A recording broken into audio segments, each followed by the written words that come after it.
Dans mon bouquin, j'attendrai la fin du monde. Libre à chacun d'y trouver ce qu'il voudra.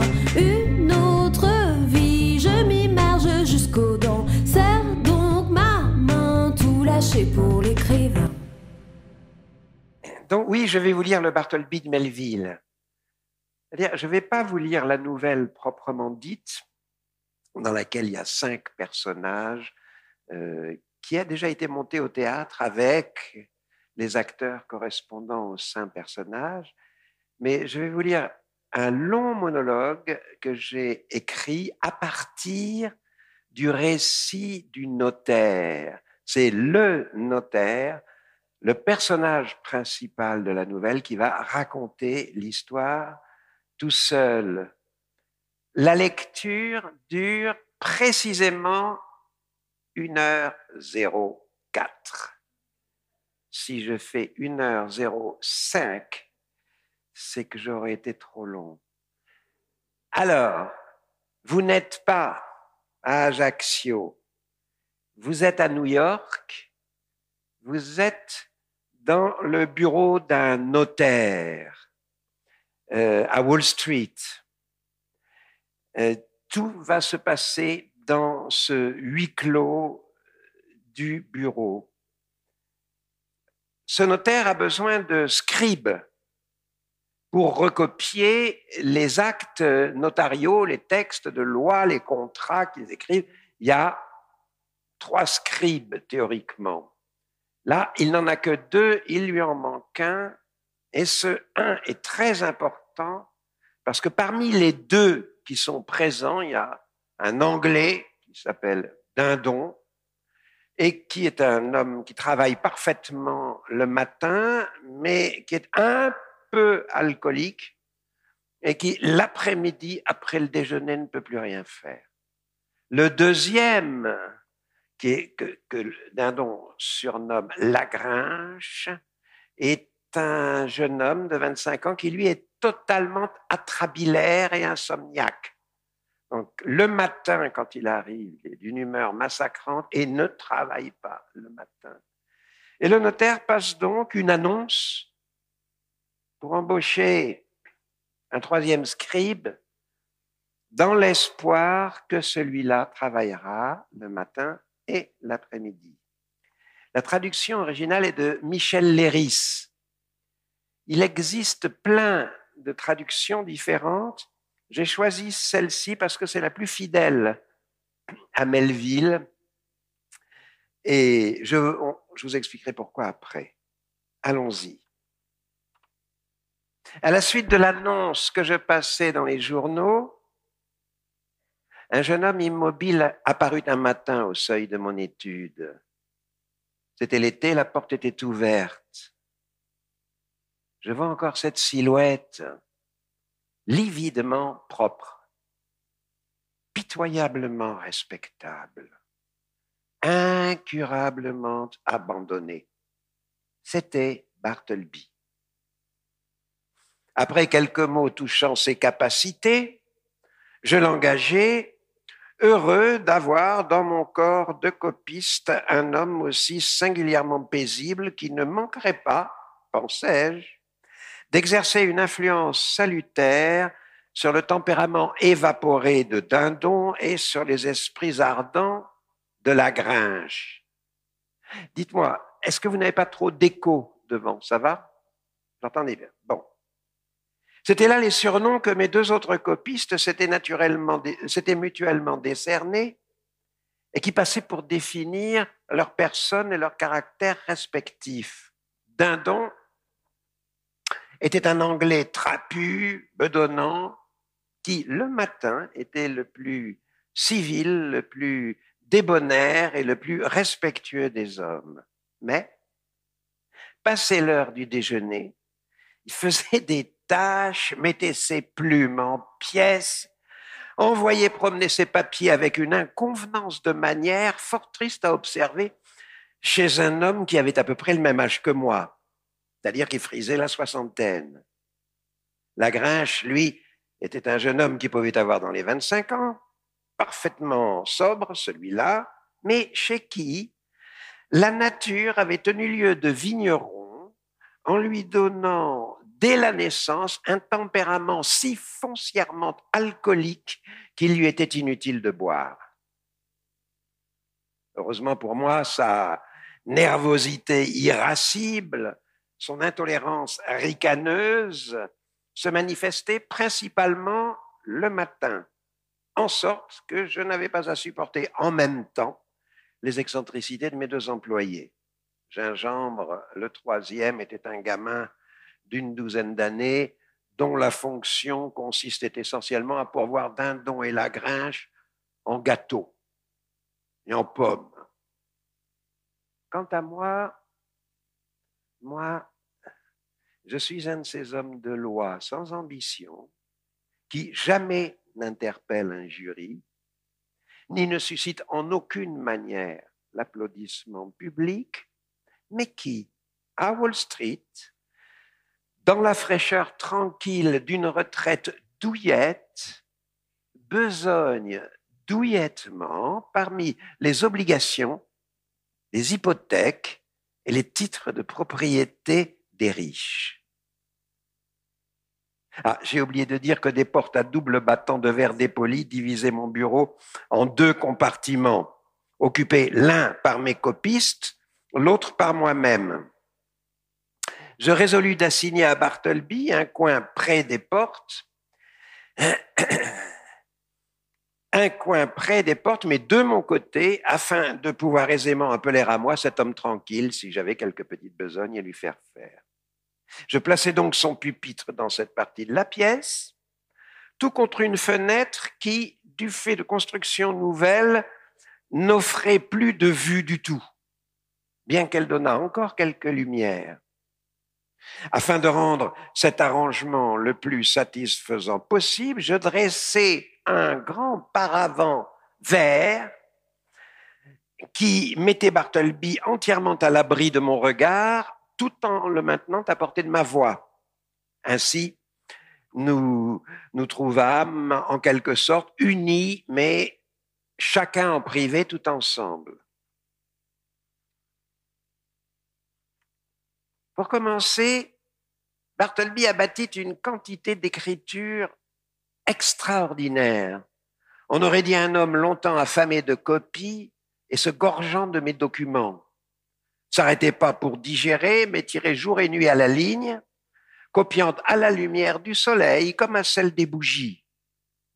J'aurais été ravi de son application s'il avait travaillé avec joie, mais il écrivait toujours silencieusement, lividement, machinalement.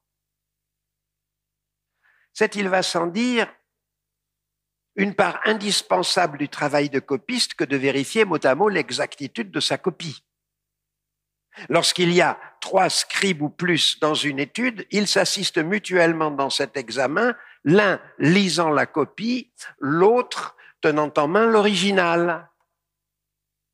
Si j'avais placé Bartleby si près de moi derrière le paravent, c'était précisément pour user de ses services à ses menues occasions. Il était, je crois, depuis 3 jours avec moi, et ses propres écritures n'avaient pas encore dû être corrigées, lorsque, fort pressé d'expédier une petite affaire en cours, j'appelai tout à coup Bartleby, en lui expliquant rapidement ce que j'attendais de lui, à savoir qu'il corrigeât avec moi un bref mémoire. Imaginez ma stupeur, non, ma consternation, lorsque, sans quitter sa solitude, Bartleby répondit d'une voix singulièrement douce et ferme, « Je préférerais pas. » L'idée me vint aussitôt que mes oreilles m'avaient abusé, ou que Bartleby s'était entièrement mépris sur le sens de mes paroles. Je répétai donc ma querelle, ma requête, de la voix la plus ferme que je puisse prendre, mais tout aussi clairement retentit la même réponse que devant. « Je préférerais pas. » Vous préféreriez pas? Fis-je, me levant avec beaucoup d'excitation et traversant la pièce à grandes enjambées, que voulez-vous dire, êtes-vous tombé sur la tête? Je veux que vous m'aidiez à collationner ce feuillet-ci. Tenez. Et je le lui tendis. Je préférerais pas, dit-il. Je le regardais fixement. Son visage offrait une maigreur tranquille, son œil une vague placidité. Si j'avais décelé dans ses manières la moindre trace d'embarras, de colère, d'impatience ou d'impertinence, en d'autres termes, si j'avais reconnu en lui quelque chose d'ordinairement humain, je l'eusse sans aucun doute chassé violemment de mon étude. Mais en l'occurrence, autant mettre à la porte mon buste de Cicéron en plâtre de Paris. Je restais donc quelque temps à le considérer, tandis qu'il poursuivait ses propres écritures, et puis je retournai à ma place.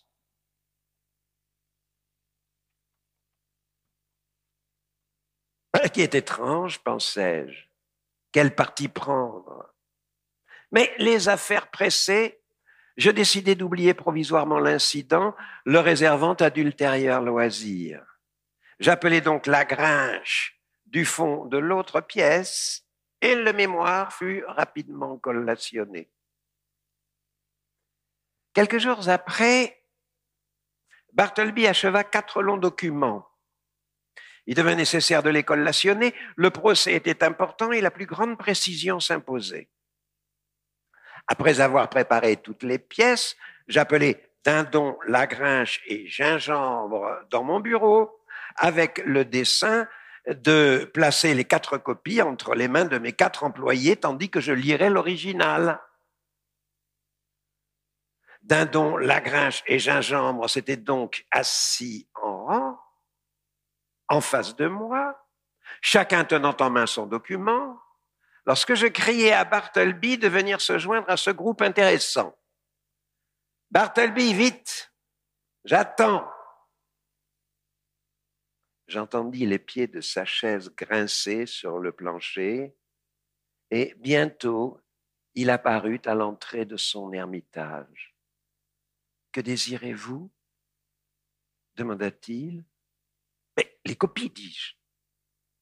Les copies, nous allons les comparer, tenez !» Et je lui tendis le 4e duplicata. « Je préférerais pas, dit-il. » Et il disparut doucement derrière le paravent. Je demeurai pendant quelques instants comme une statue de sel. Puis, me ressaisissant, je m'avançai vers le paravent et demandai la raison d'une conduite aussi insolite. « Pourquoi refusez-vous » ? « Je préfère pas. » Avec tout autre que lui, je fusse aussitôt entré dans une colère terrible et sans daigner ajouter un mot, je l'aurais ignominieusement banni de ma présence. Mais il y avait quelque chose en Bartleby qui me désarmait étrangement, bien plus, qui me touchait et me déconcertait d'une façon extraordinaire. Je me mis à raisonner avec lui. Ce sont vos propres copies que nous allons corriger. Nous épargnerons ainsi du travail, puisqu'une seule lecture vaudra pour vos 4 exemplaires. C'est l'usage. Tout copiste est tenu d'aider à collationner sa copie. N'est-il pas vrai? Ne parlerez-vous pas? Répondez.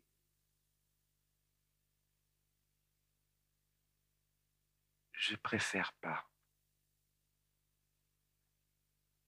Il m'avait semblé, pendant que je lui parlais, qu'il retournait soigneusement chacune de mes déclarations dans sa tête, qu'il en saisissait pleinement le sens, qu'il ne pouvait contredire à l'irrésistible conclusion, mais qu'en même temps, quelques considérations souveraines l'obligeaient à répondre comme il le faisait.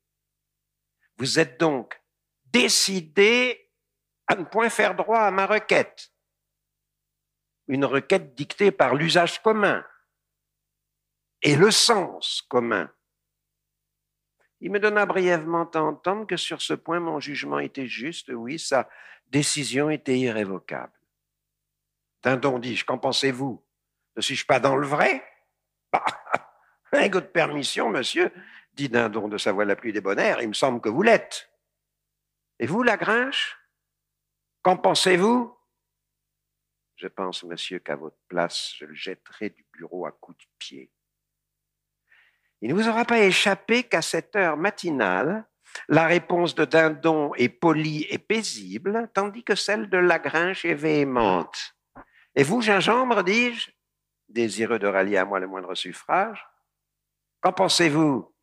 Moi, monsieur, je pense qu'il travaille un brin du chapeau, répondit Gingembre en ricanant. Vous entendez? Sortez de là et faites votre travail. Mais il ne daigna pas répondre. Je me débattis pendant quelques instants dans une cruelle perplexité. Cependant, une fois de plus, le travail pressait. Je décidai encore de remettre à plus tard l'examen de ce pénible dilemme. Et nous procédâmes avec quelque embarras au collationnement des copies sans Bartleby. Quelques jours passèrent pendant lesquels le scribe s'absorba de nouveau dans une longue tâche. La façon insolite dont il venait de se comporter pour la deuxième fois m'incita à observer étroitement ses mouvements. Je constatai qu'il n'allait jamais déjeuner, qu'en fait il n'allait jamais nulle part. Il montait perpétuellement la garde dans son coin. Vers 11 heures du matin, toutefois, je remarquai que Gingembre s'avançait vers l'ouverture du paravent de Bartleby comme s'il y avait été silencieusement convié par un geste que je ne pouvais voir de ma place. Le gamin quittait alors l'étude en faisant teinter quelques sous et réapparaissait avec une poignée de biscuits au gingembre qu'il délivrait à l'intérieur de l'Ermitage en recevant 2 biscuits pour sa peine. Il vit donc de biscuits au gingembre, pensais-je. Il ne prend jamais à proprement parler de déjeuner, il ne mange que des biscuits au gingembre. Or, qu'est-ce que le gingembre? Une substance épicée et chauffante. Bartleby était-il épicé et chauffé? Du tout. Le gingembre n'avait aucun effet sur Bartleby. Sans doute celui-ci préférait-il qu'il n'en eût point. Rien n'affecte autant une personne sérieuse qu'une résistance passive.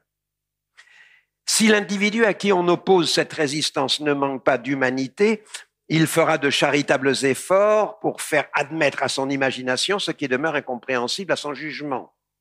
Et c'est bien ainsi que je considérais le plus souvent Bartleby et son comportement. Pauvre garçon, pensais-je. Il n'a pas de mauvaises intentions. Il est clair qu'il ne cherche pas à être insolent. Sa mine prouve suffisamment que ses excentricités sont involontaires. Il m'est utile, je puis m'accommoder de lui. Si je le mets à la porte, il tombera sans aucun doute sur un patron moins indulgent. Il sera rudoyé, chassé, et peut-être en viendra-t-il à mourir misérablement de faim. Mais voici l'occasion de jouir fort agréablement et à peu de frais de ma propre estime. Il ne me coûtera rien, ou presque rien, d'être amical avec Bartleby, de me prêter à son étrange entêtement et, du même coup, d'emmagasiner dans mon âme ce qui deviendra une friandise pour ma conscience. Pourtant, je n'étais pas toujours de cette humeur. Parfois, la passivité de Bartleby m'exaspérait. Je me sentais étrangement impatient de provoquer un nouveau conflit, de tirer de lui quelque étincelle de colère qui répondit à la mienne propre. Mais autant chercher à faire jaillir une flamme en frottant mes phalanges contre un savon de Marseille. Un après-midi, cependant, l'impulsion mauvaise prit le dessus sur moi et la petite scène suivante se produisit. Bartleby, quand vous aurez fini de copier ces pièces, je les collationnerai avec vous. Je préférerais pas. Comment? Pour sûr, vous ne comptez pas persister dans cet entêtement de mule? Pas de réponse. Je poussai les battants de la porte et, me tournant vers Dindon et Lagrange, je m'exclamai « Bartleby déclare pour la 3e fois qu'il ne veut pas collationner ses pièces. Qu'en pensez-vous, Dindon ?» C'était l'après-midi, notez-le bien. Dindon flamboyait comme un chaudron de cuivre, sa tête chauve fumait, ses mains vaguaient parmi ses papiers tachés d'encre. Ce que j'en pense! Mais je pense que je m'en vais tout simplement passer derrière son paravent et lui pocher les yeux. Ce disant, Dindon sauta sur ses pieds et lança ses bras en avant dans une posture pugilistique. Asseyez-vous, Dindon. Écoutons ce que va dire Lagrange. Qu'en pensez-vous, Lagrange? Ne serais-je pas en droit de renvoyer immédiatement Bartleby? Oh. Excusez-moi, monsieur, c'est à vous d'en décider.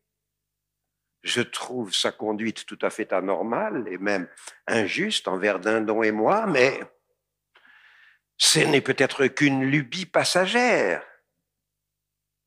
Ah, m'exclamai-je, mais dites donc, mais vous avez singulièrement changé de ton. C'est la bière, cria Dindon. La douceur, c'est l'effet de la pietra.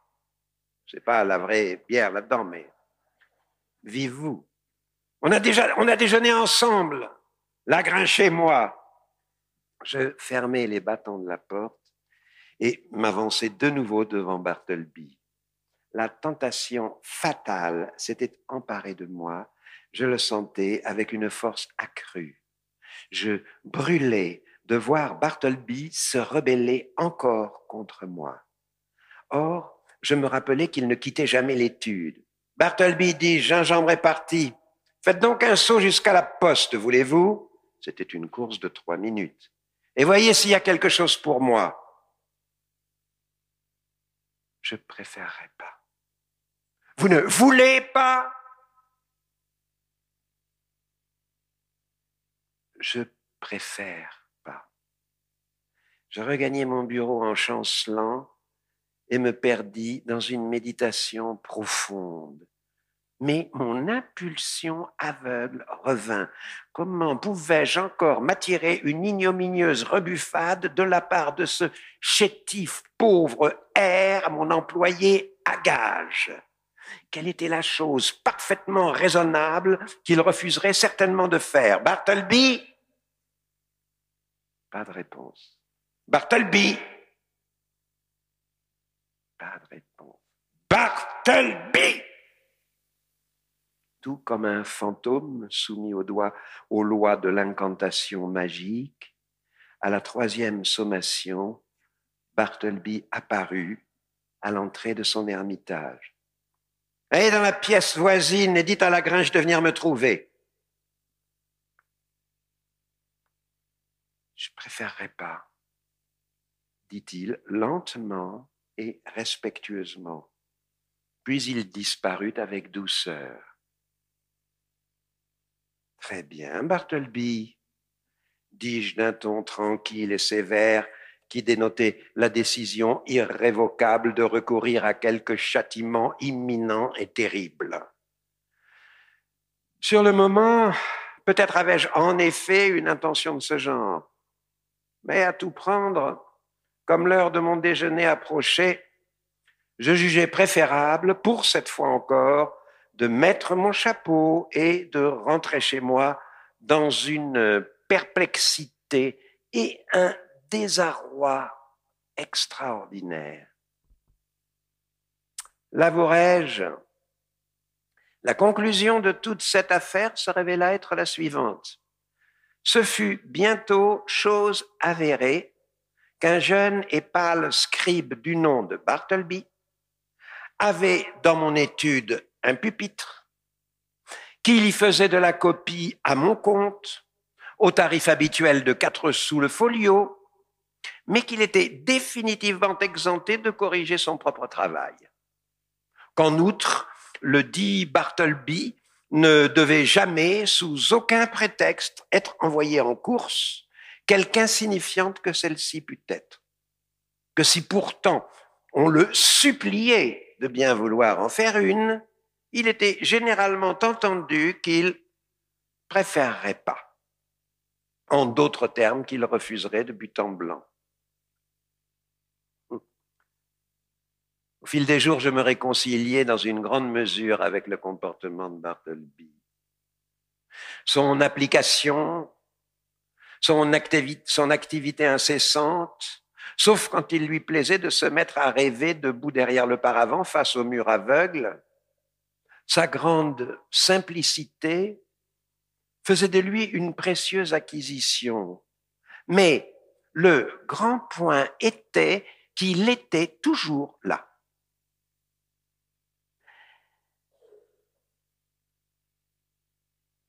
Et j'ai sauté une ligne. Le premier le matin, continuellement présent le long de la journée, le dernier le soir. J'avais une confiance singulière en son honnêteté. Je sentais que mes papiers les plus précieux étaient parfaitement en sécurité entre ses mains. Bon, assurément, il m'arrivait parfois, je n'aurais pu m'en empêcher quand il y fut allé du salut de mon âme, de piquer une colère soudaine, spasmodique à son encontre. Car il était extrêmement difficile de garder constamment présent à l'esprit les particularités et les privilèges étranges, les exemptions inusitées qui formaient les conventions tacites selon lesquelles Bartleby devait rester à mon étude. De temps en temps, dans ma hâte d'expédier des affaires pressantes, j'enjoignais à Bartleby de, disons, mettre le doigt sur la ficelle d'un cachet de cire rouge dont je voulais sceller quelques papiers. La réponse habituelle, je préférerais pas, s'élevait à coup sûr derrière le paravent. Certains dimanches matins, je me rendis à l'église de la Trinité pour écouter un célèbre prédicateur et, me trouvant en avance sur les lieux, je décidai d'aller faire un tour à mon bureau. J'avais heureusement ma clé sur moi. Mais en l'introduisant dans la serrure, je constatai qu'elle rencontrait une résistance intérieure. Fort surpris, j'appelai. À ma consternation, quelqu'un tourna une clé du dedans. Après quoi, projetant son maigre visage dans l'entrebâillement de la porte, Bartleby apparut, en bras de chemise, et par ailleurs dans un déshabillé étrangement loqueteux. Il me déclara tranquillement qu'il regrettait, mais qu'il était fort occupé et qu'il préférait ne pas me recevoir pour l'instant. Puis, il ajouta un mot ou deux pour expliquer que je ferais peut-être mieux de faire 2 ou 3 fois le tour du pâté de maison et que d'ici là, il aurait sans doute terminé ses affaires. L'apparition parfaitement inattendue de Bartleby entame de la sorte mon étude un dimanche matin avec sa nonchalance cadavérique et distinguée, mais aussi avec son air de fermeté et de sang-froid. Cette apparition, dis-je, eut sur moi un effet si singulier que je m'éloignai aussitôt de ma porte et fis ce qu'il disait. En vérité, c'était surtout son extraordinaire suavité qui me désarmait et, pour mieux dire, m'émasculait. car je considère comme temporairement privé de sa virilité un homme qui laisse tranquillement son employé à gage lui dicter sa volonté et le chasser de ses propres appartements. C'est plein d'une inquiète curiosité qu'une demi-heure plus tard, je regagnais mon bureau. J'introduisis la clé sans rencontrer de résistance, ouvris et entrai. Point de Bartleby. Je regardais vivement autour de moi, jetai un œil derrière le paravent, mais il était clair que mon homme avait disparu. Un examen minutieux des lieux me donna à penser que depuis un temps indéterminé, Bartleby devait manger, s'habiller et dormir dans mon étude, et cela sans assiette, miroir ni lit. Mais, pensais-je, il est manifeste que Bartleby a fait de ce lieu son logis, qu'il y tient tout seul ses quartiers de célibataires, et pour la première fois m'envahit la pensée de l'absence de tout ami, de la solitude ô combien misérable qui se trahissait là. Sa pauvreté était grande, mais son abandon, combien horrible. Soudain, je fus attiré par le pupitre fermé de Bartleby, dont la clé était restée en évidence sur la serrure. Je pris sur moi de regarder à l'intérieur. Tout apparut méthodiquement rangé, les papiers classés avec soin. Déplaçant les piles de documents, je tâtonnai dans les profondeurs du tiroir et sentis un paquet que je tirais vers moi. C'était un grand mouchoir au coin noué, assez pesant. Je l'ouvris et me trouvai en présence des économies de Bartleby. Alors j'évoquai tous les mystères que j'avais observés chez cet homme. Je me souvins qu'il ne parlait jamais, sinon pour répondre, qu'il avait refusé de me dire qui il était, d'où il venait, et s'il avait aucun parent en ce monde. Comme je retournais toutes ces choses, dans mon esprit, un sentiment de craintive prudence m'envahit. Mes émotions premières avaient été de pure mélancolie et de la plus sincère pitié. Mais, à mesure que la détresse de Bartleby prenait dans mon imagination des proportions de plus en plus grandes, cette même mélancolie se muait en frayeur et cette pitié en répulsion. Finalement, je pris la résolution suivante. Le lendemain matin, je lui poserai calmement certaines questions sur son histoire, et s'il refusait d'y répondre ouvertement et sans réserve, comme sans nul doute il le préférerait, je lui donnerai un billet de $20 en sus de ce que je pouvais lui devoir, et je lui dirai que je n'avais plus besoin de ses services. Le lendemain matin arriva. Bartleby, dis-je, pouvez-vous me dire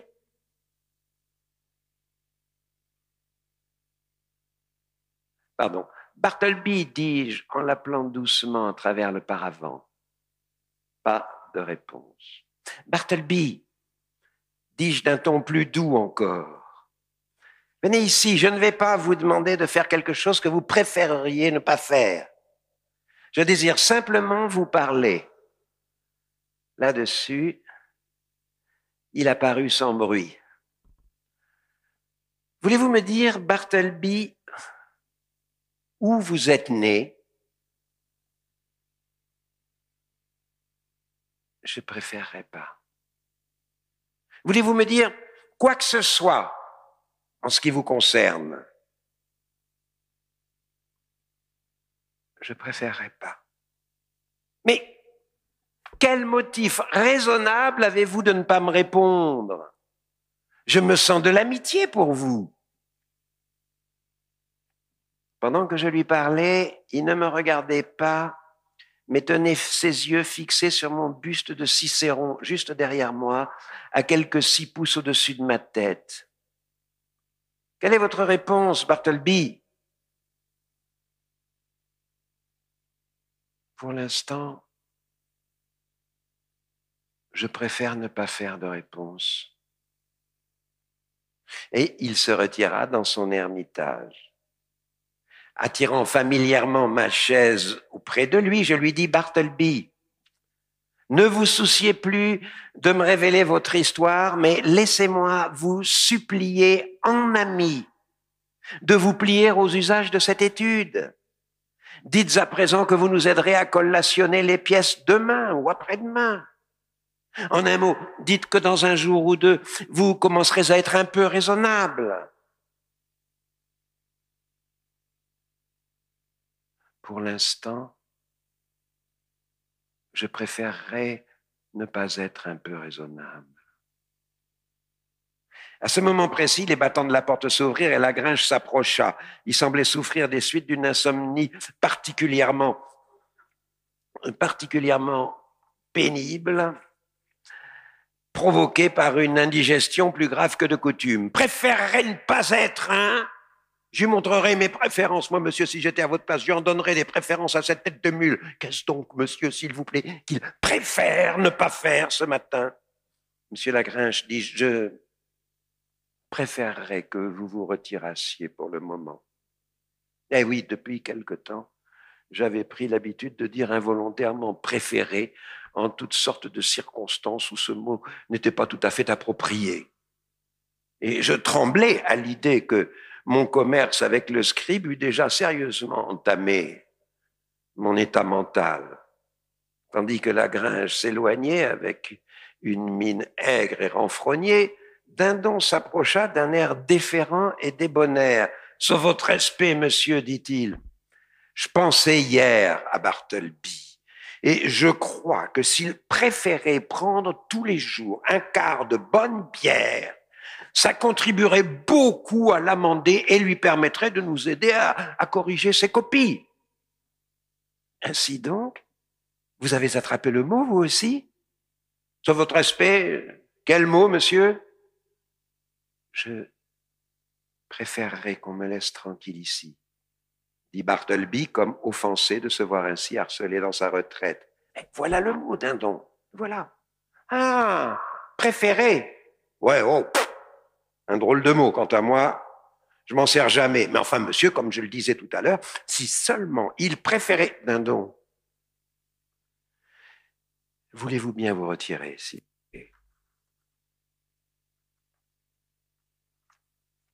Le lendemain, je remarquai que Bartleby ne faisait que demeurer debout à sa fenêtre, dans sa rêverie, face au mur aveugle. Quand je lui demandai pourquoi il n'écrivait pas, il répondit qu'il avait décidé de ne plus faire d'écriture. Quoi? Qu'est-ce encore? Ne plus faire d'écriture? Non. Mais pour quelle raison? Ne voyez-vous pas la raison de vous-même? Je le regardai attentivement et vis que ses yeux avaient un aspect terne et vitreux.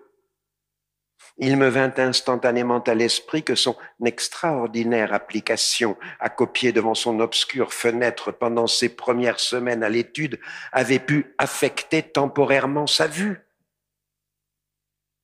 Je fus touché. Je prononçai quelques paroles compatissantes, protestant qu'il faisait fort bien de laisser là pour quelque temps toute écriture, et le pressant de profiter de la circonstance pour prendre un peu d'exercice au grand air.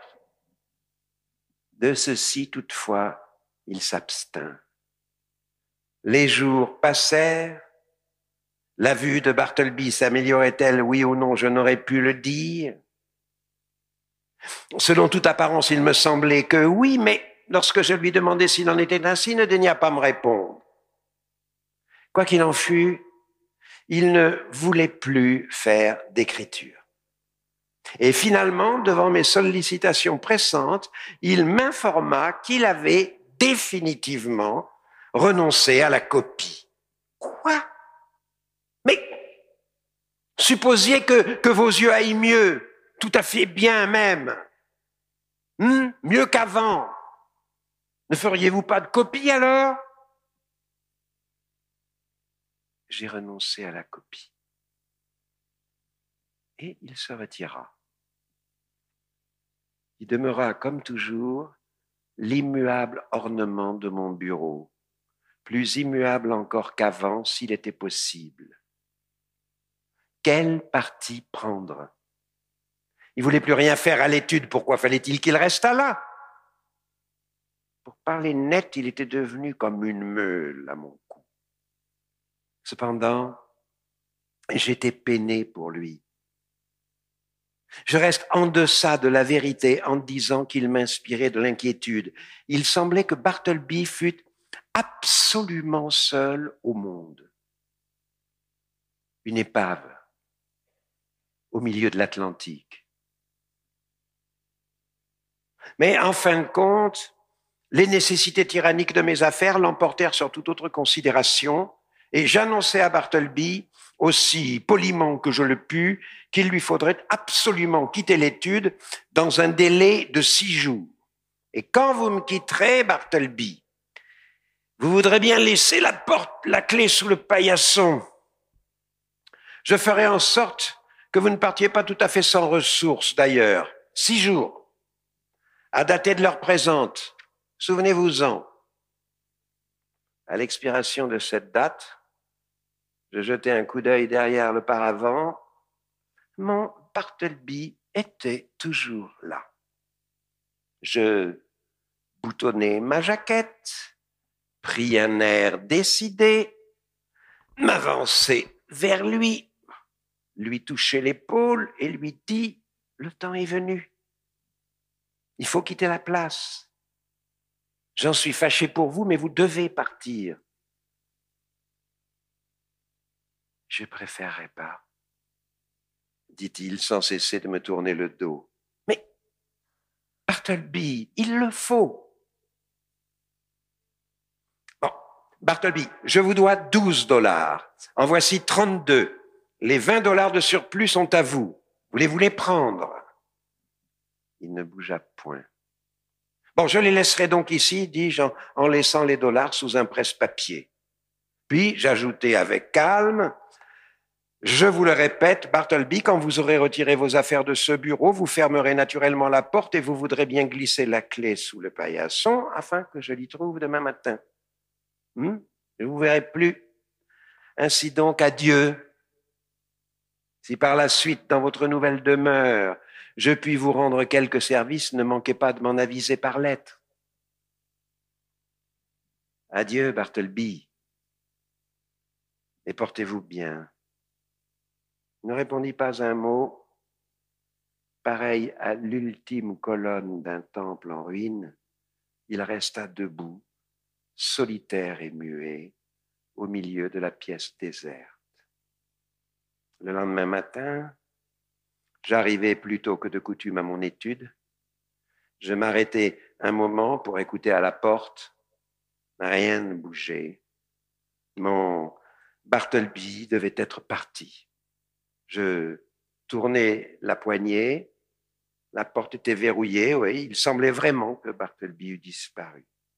Je soulevai le paillasson pour récupérer la clé quand mon genou heurta accidentellement le panneau de la porte avec un bruit impératif.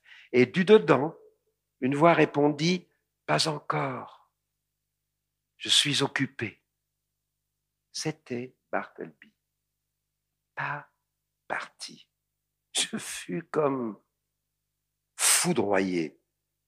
Je descendis lentement l'escalier, gagnai la rue et me mis à tourner autour du pâté de maison. Que faire? Je résolus de débattre à nouveau l'affaire avec lui. Bartleby, dis-je, en entrant dans l'étude, je suis sérieusement mécontent. Je suis peiné, Bartleby. J'avais une meilleure idée de vous. Je m'étais figuré que vous étiez d'un naturel suffisamment raffiné pour que, dans un dilemme aussi délicat, une simple allusion suffise à... Mais paraît que je m'étais trompé. Quoi? Vous n'avez pas même touché à cet argent? Je désignai les dollars sous le presse-papier. Il ne répondit rien. Voulez-vous ou ne voulez-vous pas me quitter? Je préférerais ne pas vous quitter. Mais quel droit au monde avez-vous de rester ici? Payez-vous un loyer? Payez-vous mes impôts? Ou alors quoi? Ces bureaux sont-ils à vous? Il ne répondit à rien. Êtes-vous prêt à poursuivre vos écritures à présent? Vos yeux sont-ils guéris? Pourriez-vous copier une petite pièce pour moi ce matin ou m'aider à collationner quelques documents? Ou faire un saut jusqu'à la poste? En un mot, ferez-vous quoi que ce soit pour donner couleur à votre refus de quitter les lieux? Il se retira silencieusement dans son ermitage. J'étais maintenant dans un tel état de nervosité et de ressentiment que Bartleby et moi étions seuls à l'étude. Mais non, quand l'idée d'un assassinat m'inspira des tentations contre Bartleby, je la terrassai. Comment cela? Oh, le plus simplement du monde. En me rappelant le commandement, aimez-vous les uns les autres. Ouais, voilà ce qui me sauva. C'est une des vertus de la charité qu'elle opère souvent comme un grand principe de sagesse. Oui, Bartleby, me dis-je, reste là, derrière ton paravent. Je ne te persécuterai plus. Tu es aussi inoffensif, aussi peu bruyant que n'importe laquelle de ces vieilles chaises. Bref, je ne me sens jamais autant en paix que lorsque je te sais là. Je le vois, je l'éprouve enfin, je comprends la raison d'être prédestinée de ma vie, je suis satisfait. D'autres peuvent avoir des rôles plus élevés à jouer. Quant à moi, ma mission en ce monde, Bartleby, est de mettre mon étude à ta disposition aussi longtemps que tu trouveras bon d'y rester. Je crois que ce sage état d'esprit eût persisté sans les remarques peu charitables dont me gratifiaient spontanément mes collègues de travail. Je me rendis compte que dans le cercle de mes relations d'affaires, un murmure d'étonnement courait de bouche en bouche à propos de l'étrange individu que j'avais à mon étude. Et ça m'ennuya fort. L'idée me vint que Bartleby pourrait atteindre un âge avancé, continuer à occuper mes bureaux et à défier mon autorité, exposer au scandale ma réputation professionnelle, se maintenir en vie jusqu'au bout grâce à ses économies, sans aucun doute il ne dépensait que quelques sous par jour, et venant peut-être à me survivre, réclamer enfin la possession de mon étude en vertu du droit que lui conférait son occupation perpétuelle. Que vais-je faire? Que dois-je faire? Qu'est-ce que ma conscience me dicte à propos de cet homme, ou plutôt de ce fantôme? Me débarrasser de lui s'impose. S'en aller, c'est bel et bien ce qu'il fera. Mais comment? Tu vas pas jeter à la porte une créature aussi désarmée. Tu vas pas te déshonorer par une pareille cruauté. Ah non, non, j'aimerais mieux le laisser vivre et mourir ici, quitte à sceller ensuite ses restes dans la muraille. Alors que feras-tu? En dépit de toutes tes exhortations, il ne s'en ira pas. Il est clair qu'il préfère se cramponner à toi. Alors, il faut prendre une mesure sévère, exceptionnelle. Laquelle? Tu vas tout de même pas le faire appréhender par un agent de police et envoyer en prison son innocente pâleur. D'ailleurs, sur quoi t'appuierais-tu pour perpétrer cela? Sur le fait que c'est un vagabond? Un vagabond, lui, qui refuse justement de bouger? C'est justement parce qu'il ne veut pas être un vagabond que tu cherches à le classer comme tel.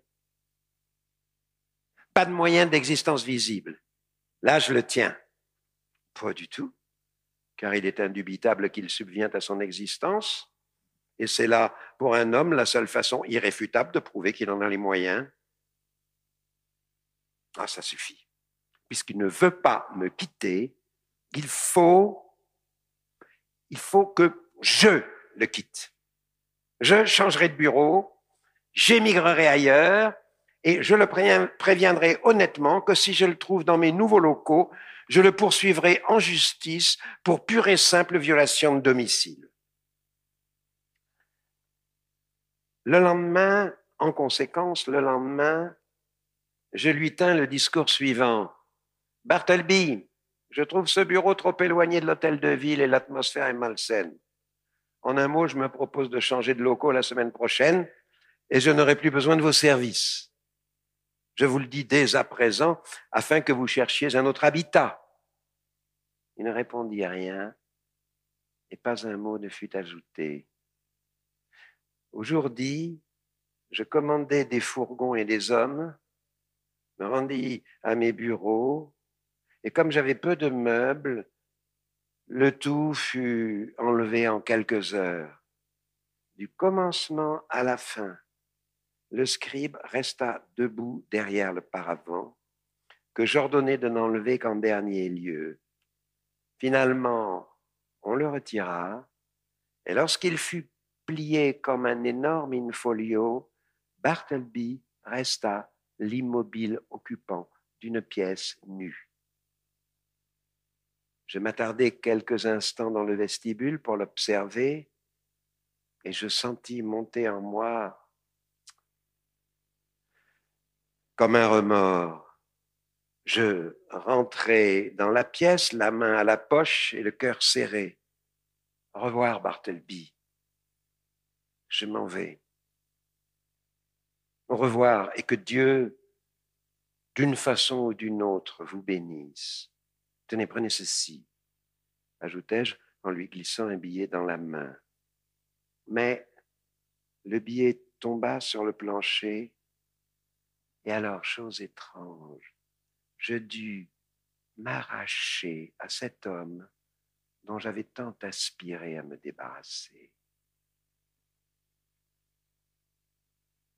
Une fois établi dans mes nouveaux locaux, je tins ma porte verrouillée pendant un jour ou deux, tressaillant à chaque bruit de pas dans les couloirs.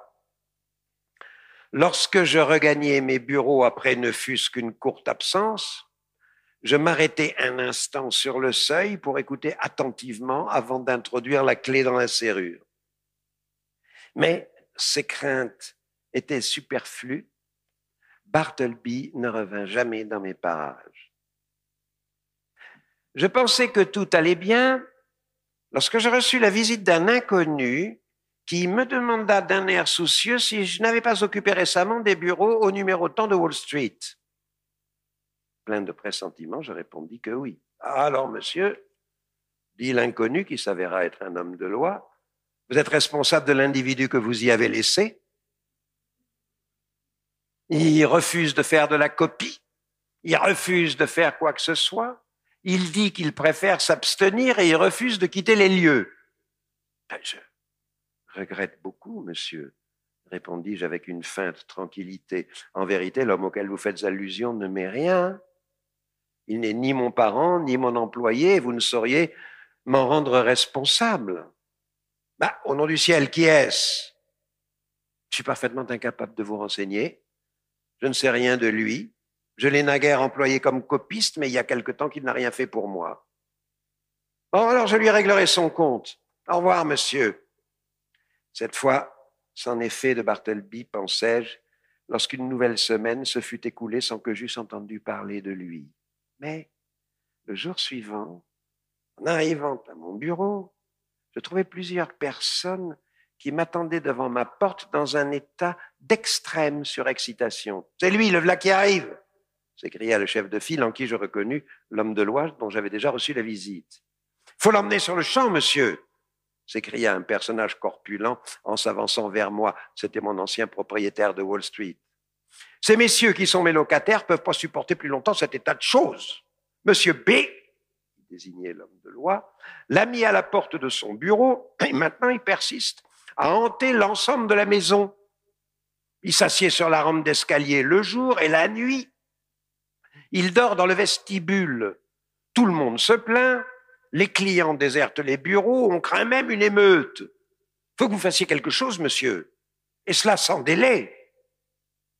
Je reculai, abasourdi par ce torrent de paroles. En vain protestai-je que Bartleby ne m'était rien, qu'il ne me concernait pas, en tout cas pas plus que n'importe qui, mais j'étais la dernière personne dont on savait qu'elle avait affaire à lui, et on m'en imputait la terrible charge.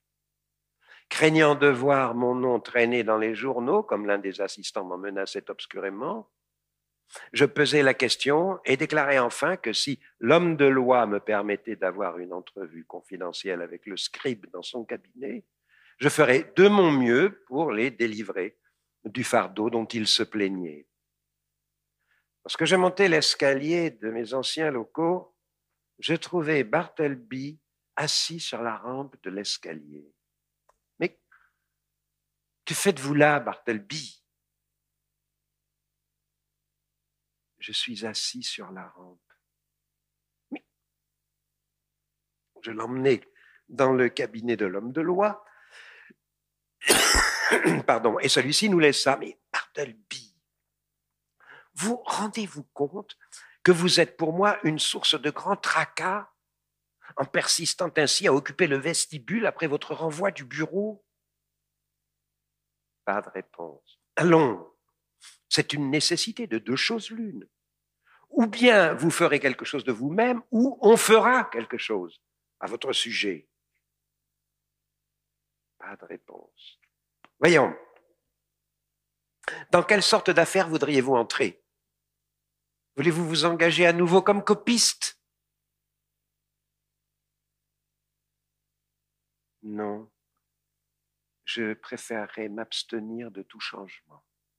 Mais aimeriez-vous à être commis aux Écritures dans une épicerie? Ce serait trop enfermé. Non, je n'aimerais pas être commis. Mais je ne suis pas difficile. Trop enfermé? Mais vous restez enfermé toute la journée. Je préférerais ne pas être commis. Reprit-il, comme pour régler une fois pour toutes cette petite question. Aimeriez-vous à tenir un bar? Ce n'est pas une occupation qui éprouve la vue. Non.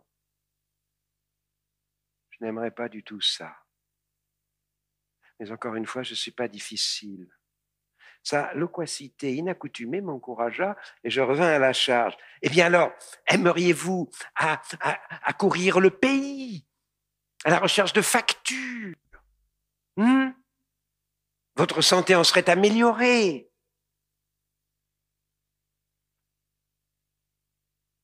Non, je préférerais autre chose.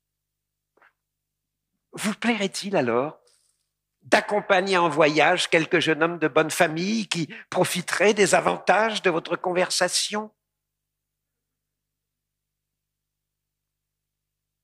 Pas du tout. Je n'ai pas l'impression qu'il y ait rien de bien défini là-dedans. J'aime à être sédentaire, mais je ne suis pas difficile. Sédentaire vous serez donc si vous ne quittez pas les lieux avant la nuit. Je me verrai obligé, en vérité, Bartleby, je suis obligé de quitter les lieux moi-même. Conclus-je assez absurdement, ne sachant à quelle menace recourir pour intimider son inertie et forcer son consentement. J'allais partir précipitamment lorsque une dernière idée me vint à l'esprit. Bartleby, dis-je, du ton le plus doux que je puisse prendre dans des circonstances aussi irritantes. Voulez-vous m'accompagner chez moi maintenant? Non pas à mon bureau, mais à mon logis.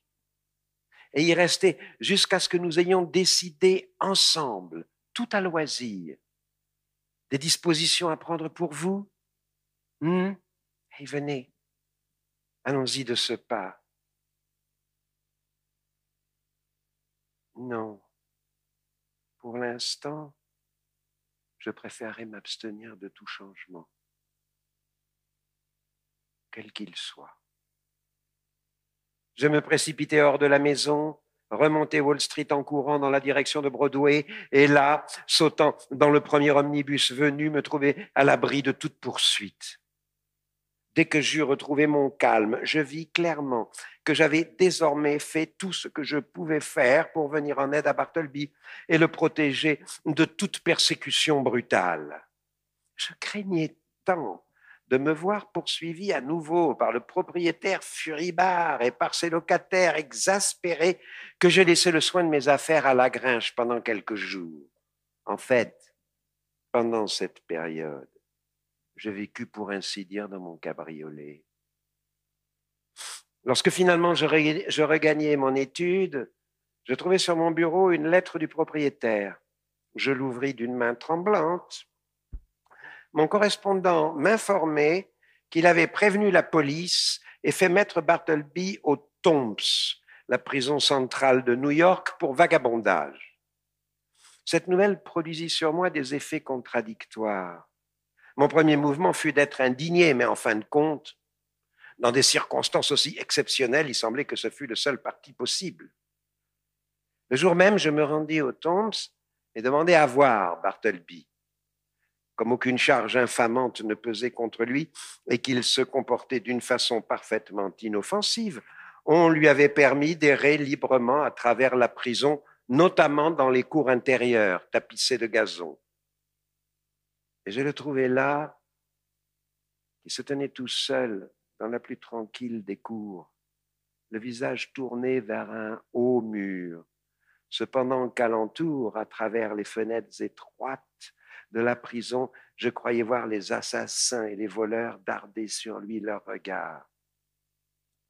« Bartleby, je vous connais, dit-il, sans se retourner, et je n'ai rien à vous dire. »« Mais c'est pas moi qui vous ai envoyé ici, Bartleby. D'ailleurs, pour vous, cet endroit ne devrait pas être un lieu tellement infâme. Aucun déshonneur ne rejaillit sur vous. Et puis, voyez, c'est pas ici aussi triste qu'on pourrait le croire. Regardez, il y a là le ciel. Et ici, le gazon. Je sais où je suis, répondit-il. Après quoi, il ne voulut plus rien me dire et je le quittai. Comme je regagnais le corridor, un gros homme viandeux, affublé d'un tablier, m'accosta et me dit en lançant son pouce derrière son épaule, « C'est votre ami ?»« Oui. »« Est-ce qu'il veut mourir de faim ?»« Parce que si c'est ce qu'il veut, c'est facile, hein, il n'y a qu'à se contenter de l'ordinaire. »« Qui êtes-vous » demandai-je, ne sachant que penser d'une personne qui parlait de façon aussi peu officielle en un tel lieu. « Je suis le marchand de bouffe. Les messieurs qui ont des amis ici me chargent de leur procurer du bon manger. »« Est-ce vrai ?» demandai-je à un geôlier. Celui-ci fit signe que oui. Après avoir demandé son nom au marchand de bouffe et lui avoir glissé quelque argent dans la main, je m'approchai avec lui de Bartleby. « Bartleby, voici un ami. Il vous sera fort utile. »« Serviteur, monsieur, serviteur, dit le marchand de bouffe. J'espère que l'endroit vous plaît, monsieur. De beaux terrains, des locaux frais. J'espère que vous resterez quelque temps parmi nous, monsieur. Je tâcherai de rendre votre séjour agréable. Que désirez-vous pour manger aujourd'hui ? » « Je préfère ne pas déjeuner aujourd'hui, » répondit Bartleby en se détournant. « Cela ne m'irait pas. Je n'ai pas l'habitude de déjeuner. » Ce disant, il s'enfuit lentement de l'autre côté de la cour et se posta face au mur aveugle. « Comment ça ?» dit le marchand de bouffe en me lançant un regard stupéfait. « Il est bizarre, non ?» « Je crois qu'il a l'esprit un peu dérangé, » dis-je tristement. « Dérangé ? Dérangé vraiment ? Ah, ma parole, moi je prenais votre copain pour un de ces messieurs, les faussaires. Toujours pas les distinguer, ces faussaires. Je peux pas m'empêcher de les plaindre, monsieur, c'est plus fort que moi. Quelques jours plus tard, je fus de nouveau admis à pénétrer dans les Tombs et je parcourus les couloirs à la recherche de Bartleby, mais sans le trouver. Je l'ai vu sortir de sa cellule il y a un petit moment, dit un geôlier. Peut-être qu'il est allé flâner dans les cours. J'allais donc dans cette direction. Vous cherchez l'homme silencieux demanda un autre geôlier. Et couché là-bas, endormi dans la cour. Il n'y a pas 20 minutes que je l'ai vu couché par terre. La cour était parfaitement tranquille, car les prisonniers ordinaires n'y avaient pas accès. Les murs, d'une formidable épaisseur, ne laissaient venir à elle aucun bruit. Étrangement recroquevillé au pied d'un mur, couché sur le flanc et la tête touchant la pierre froide, tel m'apparut Bartleby. Mais rien ne bougeait. Je m'approchai tout contre lui et vis, en me penchant, que ses yeux voilés étaient ouverts. Par ailleurs, il semblait profondément endormi. Quelque chose m'incita à le toucher.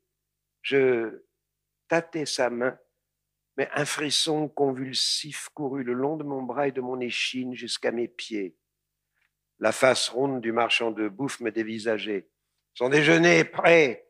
Est-ce qu'il va encore se passer de déjeuner aujourd'hui? Il vit donc sans déjeuner? Il vit sans déjeuner. Et je lui fermai les yeux. Eh, il dort, hein? Avec les rois et les conseillers, répondis-je.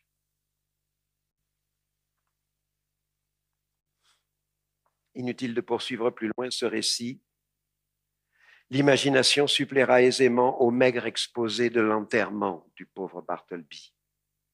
Mais avant de vous quitter, qu'il me soit permis de vous dire que si ce petit récit vous a suffisamment intéressé pour éveiller votre curiosité à l'endroit de Bartleby et du genre de vie qu'il avait pu mener avant notre rencontre, tout ce que je puis répondre, c'est que je partage pleinement la dite curiosité, mais que je suis tout à fait incapable d'y satisfaire.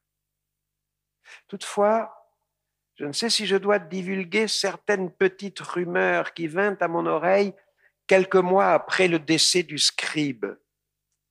Sur quel fondement repose-t-elle? J'ai jamais pu le découvrir. Aussi suis-je incapable de vous dire si cette rumeur est fondée. Enfin, quoi qu'il en soit, la rumeur en question voulait que Bartleby eût exercé une fonction subalterne au service des lettres au rebut de Washington et qu'il en eût été soudainement chassé par un brusque changement administratif. Quand je songe à cette rumeur, je peux à peine exprimer l'émotion qui s'empare de moi. Les lettres au rebut, les lettres qui n'ont jamais atteint leur destinataire. Cela ne rend-il pas leçon d'hommes et de femmes au rebut? Imaginez un homme condamné par la nature et l'infortune à une blême désespérance. Peut-on concevoir besogne mieux faite pour l'accroître son mal que celle de manipuler continuellement ses lettres au rebut et de les préparer pour les flammes? Car on les brûle chaque année par charretée. Parfois, défeuillé, plié, le pâle employé tire un anneau. Le doigt auquel il était destiné s'effrite peut-être dans la tombe. Un billet de banque que la charité envoya en toute hâte. Celui qui l'eut secouru ne mange plus, ne connaît plus la faim. Un pardon pour des êtres qui moururent bourrelés de remords. Un espoir pour des êtres qui moururent désespérés.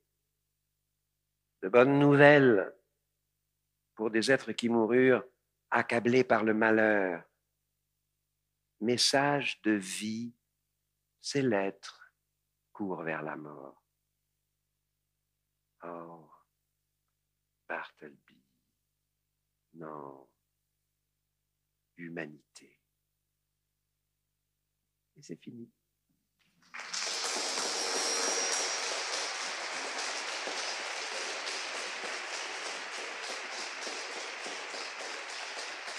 Merci.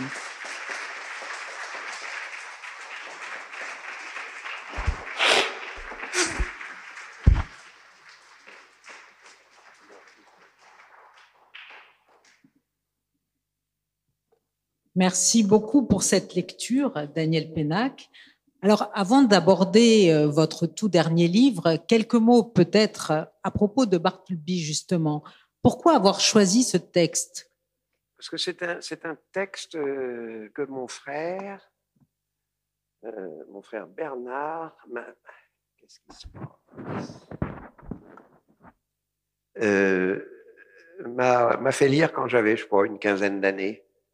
C'était un texte de Melville qui lui tenait particulièrement à cœur, et lui-même étant assez Bartlebyque. Et donc c'est un texte que j'ai toujours adoré, d'une part parce qu'il me faisait penser à lui, et d'autre part parce que je sais pas, c'est une espèce de totalité comme ça. D'ailleurs, j'indique à notre assistance que vous avez publié en 2018 un essai intitulé Mon frère, dans lequel ce texte tient une place centrale, et que vous avez également créé une adaptation théâtrale de ce texte intitulée Bartleby, mon frère, dont vous avez publié le texte en 2021 chez Gallimard, dans laquelle les différents personnages de cette pièce de théâtre s'interrogent sur le sens de ce texte et sur leur propre rapport à ce texte. Alors justement, pourquoi est-ce que, en théorie et même en pratique, puisqu'il a fasciné les philosophes et les écrivains et un certain nombre d'artistes également, pourquoi, à votre avis, ce texte a-t-il encore aujourd'hui un tel pouvoir de fascination? Parce qu'il est, bon, en effet,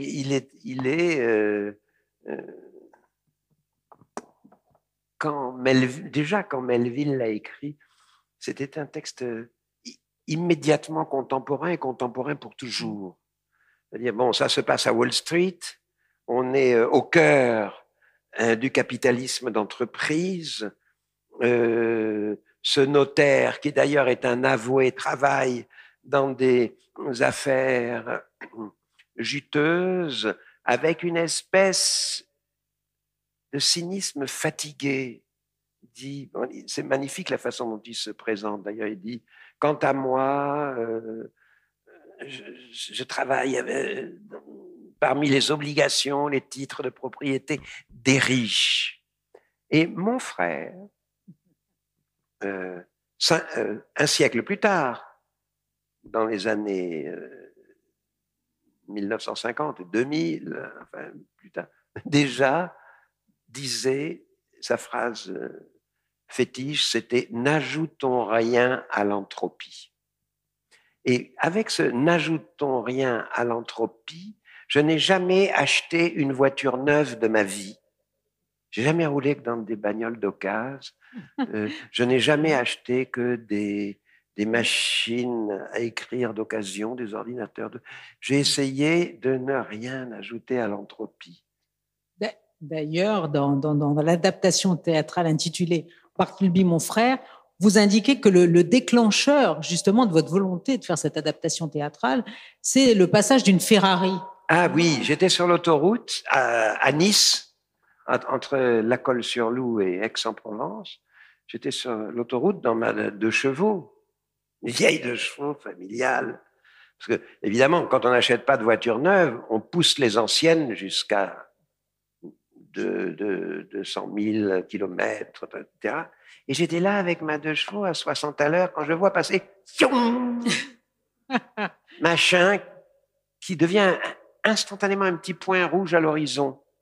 Et là, j'ai eu la sensation profonde d'être dépassé par l'exact, par l'absolu contraire de mon frère. Le mec qui conduisait cette bagnole, c'était le contraire absolu de mon frère. Et j'ai tout de suite eu envie, je me suis dit, je vais monter Bartleby au théâtre. Voilà, ça a été le début d'un processus. Après, oui. On reviendra ensuite sur votre intérêt pour votre passion, peut-être même pour le théâtre. Cette pièce a été créée en 2020, je crois. Oui. Au Théâtre du Rond-Point à Paris, oui. Alors, encore une fois, et toujours au sujet de Bartleby et de votre œuvre, il réapparaît régulièrement de façon plus ou moins directe. Il y a un épisode de la saga Malocène qui y fait explicitement référence. C'est le 5e, paru en 1996, intitulé « Des chrétiens et des Maures ». Alors, je précise à l'assistante que « Des chrétiens et des Maures », ça n'est pas un épisode des croisades revisité, c'est le nom d'un plat. Et dans cet opus de la saga Malocène, un des enfants Malocène reprend la formule fétiche de Bartleby. Oui, c'est le petit. Dans la famille Malocène, tous les enfants sont faits par la mère, qui est une sorte de passionnée perpétuelle. Elle fait une passion, avec cette passion, elle fait un enfant, elle largue le géniteur, elle fait une autre passion, un autre enfant, elle largue le géniteur, et ainsi de suite, 7 fois. Il y a quelque chose de biblique dans les Malocènes. Et c'est Benjamin, le frère aîné, qui élève toute cette tribu. Et le petit dernier, là, c'est l'avant-dernier, parce qu'il y en a eu d'autres, à un moment donné, décrète qu'il veut son père. Que faire? Parce qu'évidemment, les géniteurs sont éliminés et irretrouvables. Et le sujet des chrétiens et des morts, c'est la recherche de ce père. Alors, des chrétiens et des morts, pour ceux que ça intéresserait, c'est un plat mexicain qui sont des haricots noirs et du riz blanc. Et ils s'appellent Cristianos y Moros. Et donc, dans ce livre, le petit, justement, emploie un procédé qui a quelque chose de la radicalité de Bartleby pour pousser Benjamin Malocène, son frère, à chercher son géniteur. Ça vous permet aussi d'introduire un croisement littéraire entre vos personnages et le personnage d'Isaac Sidel, créé par l'écrivain new-yorkais Jérôme Charine. C'est intéressant comme Bartleby, là encore, cet intertexte vous permet de développer l'idée de la métaphore autour de ce personnage, puisque il y a cette phrase dans le livre, Isaac, donc le personnage de Jérôme Charine, est-il une métaphore comme Bartleby? Ah oui, ça, il faut que vous lisiez ça. Jérôme Charine, il faut que vous lisiez sa tétralogie new-yorkaise. Et la tétralogie new-yorkaise, c'est Marilyn la dingue, Isaac le mystérieux, Kermès à Manhattan et Yeux bleus. Dans l'ordre, je crois que c'est Yeux bleus, Marilyn la dingue, Kermès à Manhattan et Isaac le merveilleux. C'est un romancier extraordinaire, Charine. Et ces romans sont des romans noirs qui se passent à New York et dont le personnage principal est Isaac Sidel, qu'on croit être un clochard qui traîne dans la rue comme ça, et qui en réalité est le maire de New York, mais qui se renseigne sur sa ville en faisant le clochard dans la rue. Et Jérôme Charine, justement, vous a rendu la politesse, puisque vous faites intervenir son personnage dans un de vos livres. Il vous rend la politesse dans « Appelez-moi Malocène », paru 2 ans plus tard, dans lequel, effectivement, il fait référence à vos personnages. C'est intéressant, ce chassé-croisé des personnages, ce procédé narratif. Oh, bon, on s'est amusé, quoi. D'abord, je lui avais pas dit.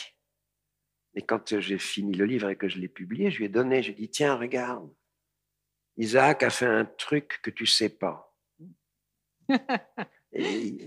Alors, votre dernier livre est sorti chez Gallimard sous le titre « Mon assassin ».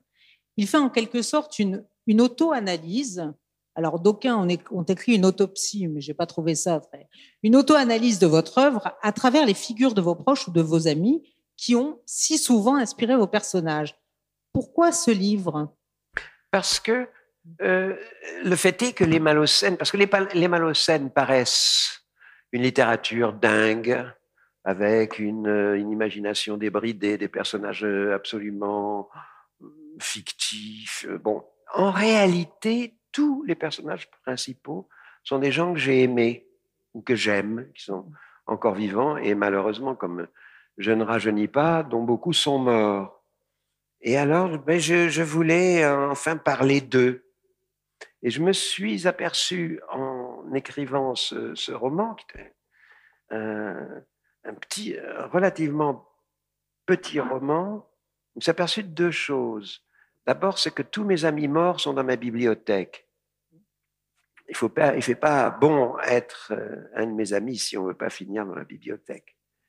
Et par bonheur, il y a des vivants autour de moi qui bénéficient de cette bibliothèque. Et l'autre chose dont je me suis aperçu, c'est que tous mes amis, mais presque sans exception, vraiment sans exception, y compris les derniers, les plus récents, sont tous romanesques. C'est-à-dire, ils ont un aspect de leur vie qui fait que je leur suis attaché absolument et pour toujours. Et cet aspect, c'est pas qu'il soit gentil, c'est pas qu'il soit politiquement en accord avec moi, c'est pas qu'on ait les mêmes goûts culinaires, c'est qu'ils sont romanesques. Leur réaction dans la vie me surprend toujours, m'amuse toujours ou me terrifie quelquefois, parce que les gens romanesques ne sont pas toujours faciles. Et tous sont romanesques. Pour vous donner une idée, deux de ces personnages sont les directeurs de la série noire. Les Malocènes ont commencé dans la série noire. Et la série noire, c'était une collection qui était dans la cave chez Gallimard. Gallimard est une maison littérairement structurée. Vous avez la série noire à la cave, vous avez la Blanche, l'honorable Blanche, à l'étage, et vous aviez à l'époque la Pléiade dans un petit hôtel particulier.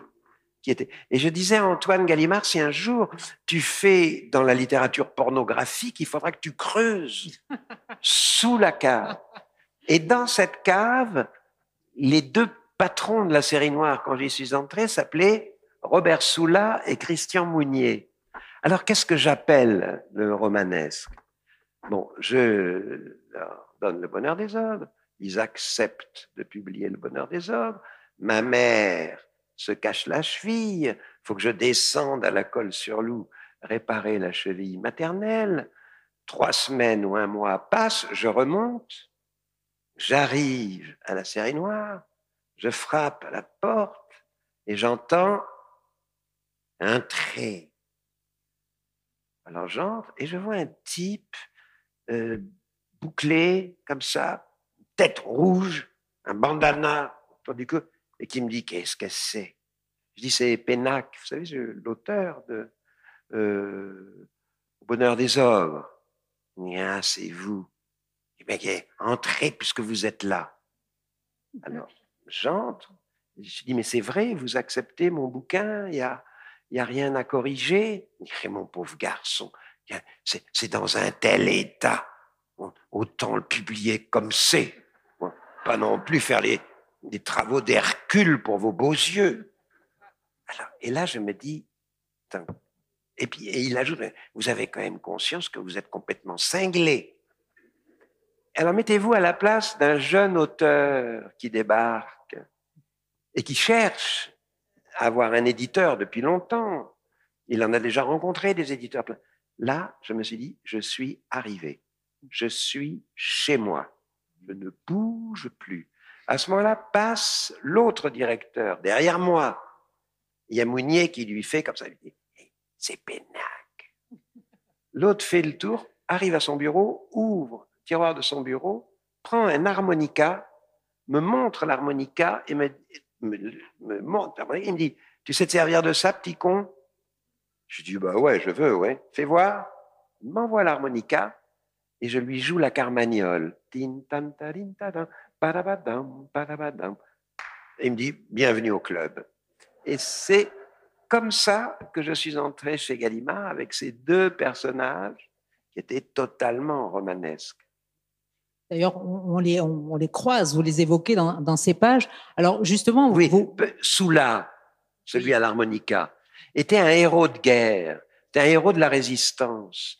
On l'avait parachuté en Algérie, en Afrique, derrière les lignes allemandes, pour faire du renseignement, avec un uniforme allemand sur le dos. Alors, il marchait comme ça, puis il s'approchait des troupes allemandes, puis il rentrait dans les villes occupées par les Allemands, et il buvait des bières. Lui était alsacien, donc il buvait des bières avec les Allemands. Et il avait un poste émetteur, la mort au ventre, une peur folle. Il envoyait des renseignements aux Anglais, avec la sensation qu'il allait mourir toutes les 5 minutes. Donc, un héros absolu. Et je lui dis, et c'est pas lui qui me le raconte, c'est ses copains. Il dit, tu sais, Robert, c'est un type incroyable, il a fait des choses pendant la guerre. Et alors un jour, je lui ai dit, mais dis donc, mais tu es un héros de guerre, un héros absolu. Comment ça c'est que tu t'en parles jamais, tu te vantes pas, tu es formidable. Et il me répond cette phrase incroyable, il dit, je ne vois pas ce qu'il y avait d'héroïque à chier dans son froc en écoutant parler allemand. C'est ça, le romanesque. Mais justement, à propos de romanesque, effectivement, il y a l'évocation de vos amis ou de vos proches qui ont directement inspiré des personnages de vos livres, mais vous introduisez en plus une intrigue romanesque dans le livre construite autour du personnage de l'enfant Lassalle. En fait, le sinistre Pépère qui apparaît bien sûr dans la saga Malocène et dont vous nous racontez en quelque sorte la genèse ou les ressorts intimes, en indiquant d'ailleurs au passage que certains de vos proches vous appellent Pépère à intervalles réguliers. Pourquoi avoir choisi... Oui, les plus jeunes, parce qu'ils sont impertinents, ils me voient prendre de l'âge et ils m'appellent Pépère. Des crétins de 15 ans, 10 ans. Et alors je leur ai dit, ben, vous allez voir, moi je vais vous faire un Pépère et vous allez voir ce que c'est un Pépère. Justement, on le voit dans ces pages. Et pourquoi avoir choisi comme point de départ, comme point central du livre, dans la multiplicité des figures de la saga Malocène, ce personnage dangereux, énigmatique et solitaire, plutôt qu'un autre? Parce que je voulais écrire sur le mal. Qu'est-ce que c'est que le mal? Là, c'était intéressant parce qu'on voit une époque, nous vivons une époque où, comment dire, la violence verbale et l'appétit de pouvoir se servent très officiellement et deviennent une norme parfaitement admise via les réseaux, etc. Quand on considère, par exemple, l'élection de Trump, qui est tout ce qu'on voudra sauf un gentil, on voit, c'est très étrange, on voit l'appétit de pouvoir se servir directement en surfant sur la crédulité et l'échec public. Et ça, c'est le mal à l'état pur pour moi. Pourquoi je dis la crédulité et l'échec public? Parce que l'élection de Trump en dit très long sur le déficit scolaire de l'éducation américaine. L'électorat de Trump, ce sont tous ces gens qui ont été mis sur le côté de la route par sauf bien entendu l'élite corrompue qui va avec. Mais Trump, du point de vue de l'électorat, de la masse des gens qui ont voté pour lui, a surfé sur du complexe social, sur de la frustration, et c'est extraordinaire. C'est-à-dire, c'est ça, la méchanceté à l'état pur, qui va exploiter la douleur à l'état impur, la douleur fantasmante, qui se sont mis dans la tête que tous les démocrates, par exemple, étaient des intellos qu'il fallait éliminer. On est dans... une promotion de la méchanceté qui est très intéressante. Ah non, en tout cas, pour un romancier, il n'y a qu'à se servir. D'ailleurs, dans ce livre, vous livrez aussi un certain nombre de réflexions sur notre époque, hein, sur ces dérives ou en tout cas ces incohérences et sa violence. Et vous rappelez souvent que vous êtes un enfant de la guerre. Oui. Quand on est né en 1944, pendant toute son enfance et pendant toute son adolescence, la guerre continue de courir dans vos veines. Elle court dans vos veines, elle est là. Parce que d'abord, vous avez les gens qui reviennent des camps, vous avez votre propre père qui revient de la guerre, que l'armée américaine a jeté en Provence en fin 44, pendant que l'armée américaine accouchait de mon père en Provence, ma mère accouchait de moi au Maroc. Et quand j'ai commencé à grandir, l'atmosphère était encore à la guerre. D'abord, il y avait des tickets de rationnement. Ensuite, on apprenait peu à peu ce qui s'était passé dans les camps d'extermination. Ensuite, il y a Robert Antelme qui sort d'un camp de concentration et qui écrit L'espèce humaine. Il y a tous les écrivains, les grands écrivains, l'italien, comment s'appelle-t-il Primo Levi. Primo Levi. Bon, et ensuite, plus on avance, et ça continue. Il va y avoir Solzhenitsyn, il va y avoir, etc. Et alors, on s'aperçoit que du côté du nazisme, comme du côté du stalinisme, on a affaire à deux choses parfaitement monstrueuses qui se sont passées sur deux modes radicalement différents. Le nazisme, c'était l'extermination du peuple juif et des conquêtes militaires, et le stalinisme, c'était l'autodestruction d'une idée qui était presque chrétienne, l'idée du communisme, l'autodestruction des militants de cette idée par la question du pouvoir. Qui a le pouvoir? Quel type a été assez puissant et assez méchant pour décrocher la timbale? Ben, ce gars existe, il s'appelait Josip Vissarionovitch Staline. Et le communisme s'est désagrégé de l'intérieur par l'exercice ce que moi j'appelle, mais parce que je suis encore un vieil enfant, par la méchanceté. Méchanceté liée au pouvoir, liée à l'accession et au désir de garder absolument le pouvoir. Alors, le personnage donc central du livre, hein, l'enfant La Salve, Pépère, hein, vous permet aussi de nous faire partager au fil de vos réflexions le processus de construction d'un personnage littéraire qui puise en fait à plusieurs sources, dont une des principales est tout de même la lecture. Oui, ben, c'est-à-dire, quand vous créez un personnage très méchant, vous dites, mais d'où il sort celui-là? Tous les autres, c'est mes potes. Ils sont très gentils, mes potes. Il y en a une, là, très gentille. Mais bon, celui-là, il est méchant et il n'existe pas dans mon entourage. D'où vient-il? Alors, on explore ses propres instincts. Qu'est-ce qui me met en colère? Qu'est-ce qui fait que je peux avoir une réaction déplaisante, méchante, si on me cherche trop sur certains terrains? Et je m'aperçois que c'est des lectures. Par exemple, dans Oliver Twist, il y a un vrai méchant que j'adorais, qui s'appelait Fagin, qui était un vieux bandit qui apprenait aux jeunes enfants de la rue à voler, d'un professeur de vol. Je l'avais adoré. Moi, à 11 ans, 12 ans, j'adorais Fagin, qui était un salaud fini, une vraie ordure. Autre chose, des colères enfantines. On me fait lire ça c'est intéressant. On me fait lire pour mon édification morale une nouvelle de Mérimée qui s'appelle Matteo Falcone. Qui a lu Matteo Falcone dans la salle? C'est bien, ça va nous donner une occasion de nous engueuler. Donc, on me fait lire pour mon édification morale. Matteo Falcone. Qu'est-ce que raconte Matteo Falcone? Matteo Falcone raconte l'histoire d'un berger corse qui, un matin, part avec sa femme chercher ses troupeaux. Et le petit enfant de Matteo Falcone, qui s'appelle Fortunato, et tu vas voir comme il est Fortunato, comme il est chanceux, Fortunato.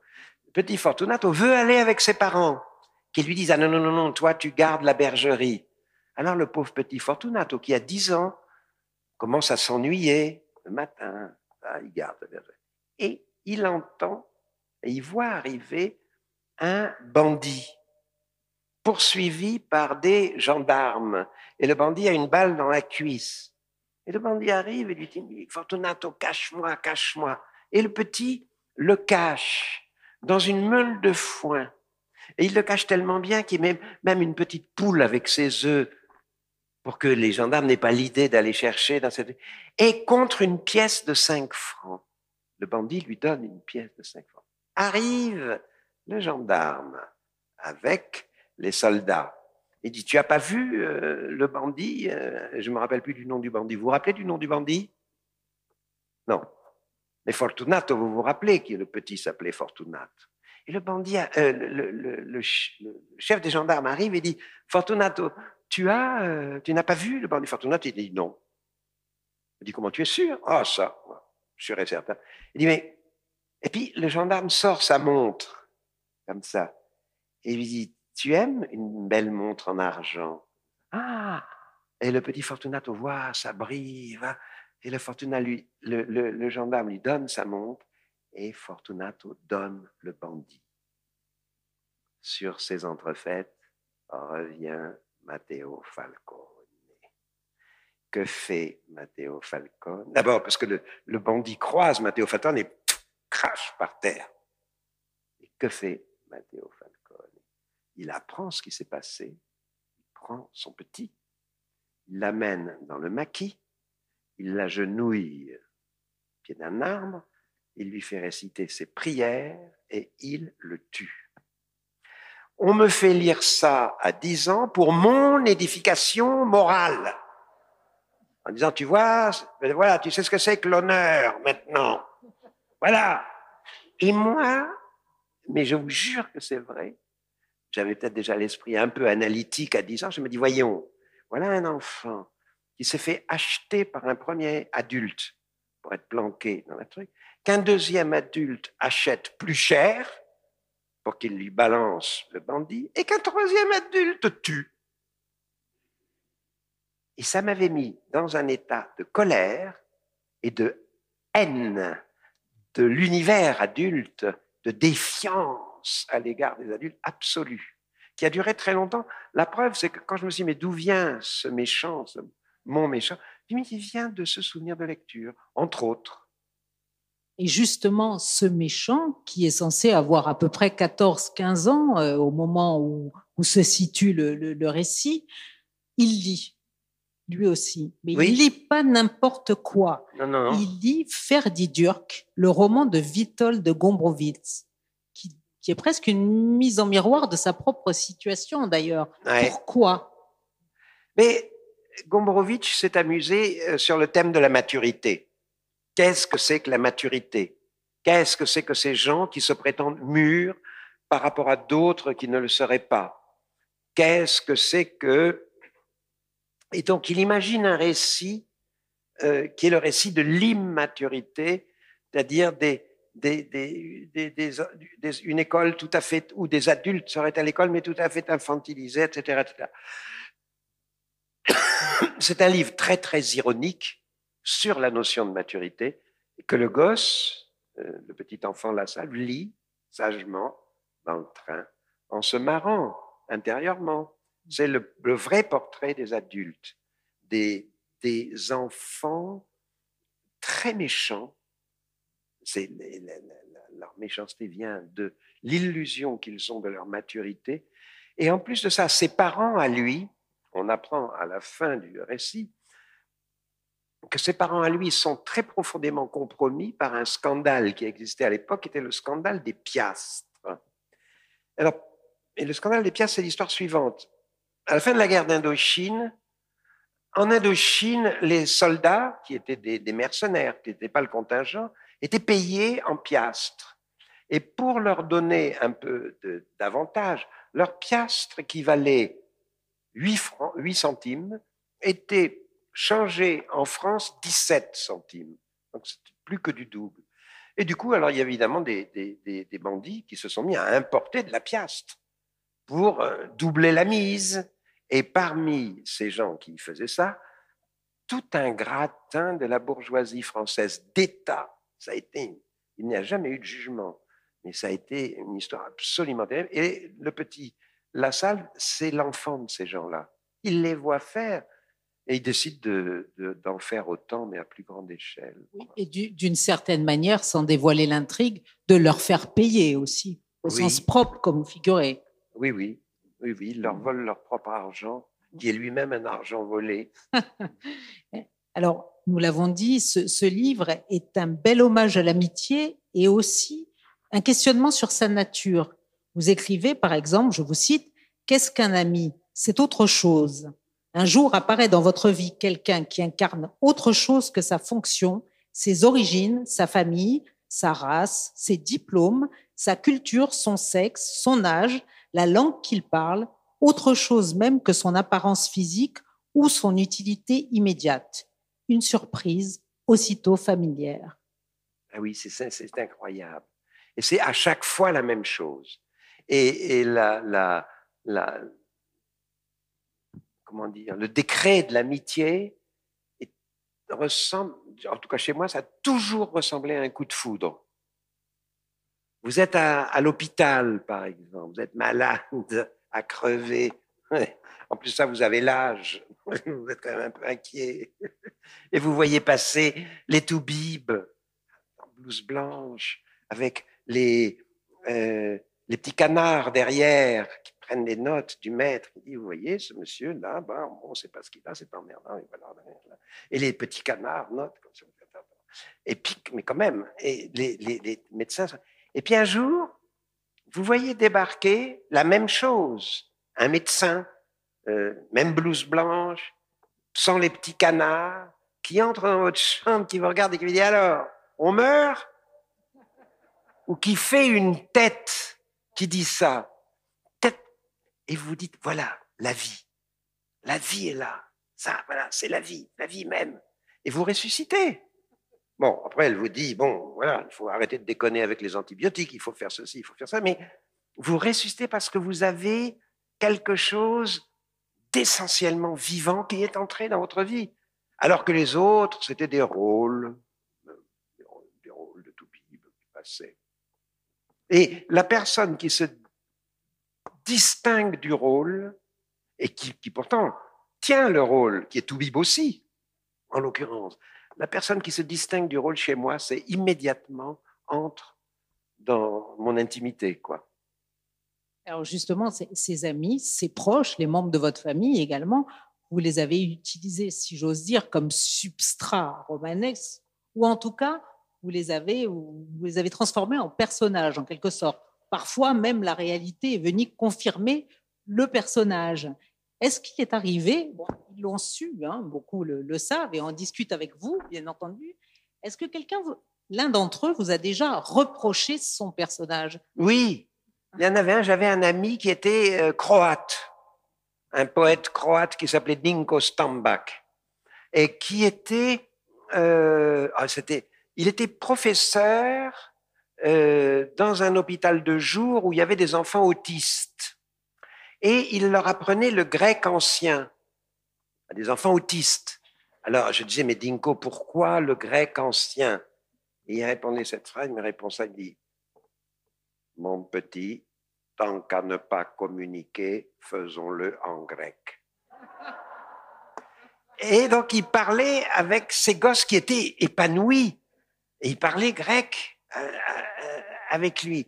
Un autre jour, on joue aux échecs, et le téléphone sonne. Alors, il dit 2 mots et il raccroche. Et il me dit, c'est mon petit-fils. Il vient de naître. Il dit, ah bon, il t'appelle déjà?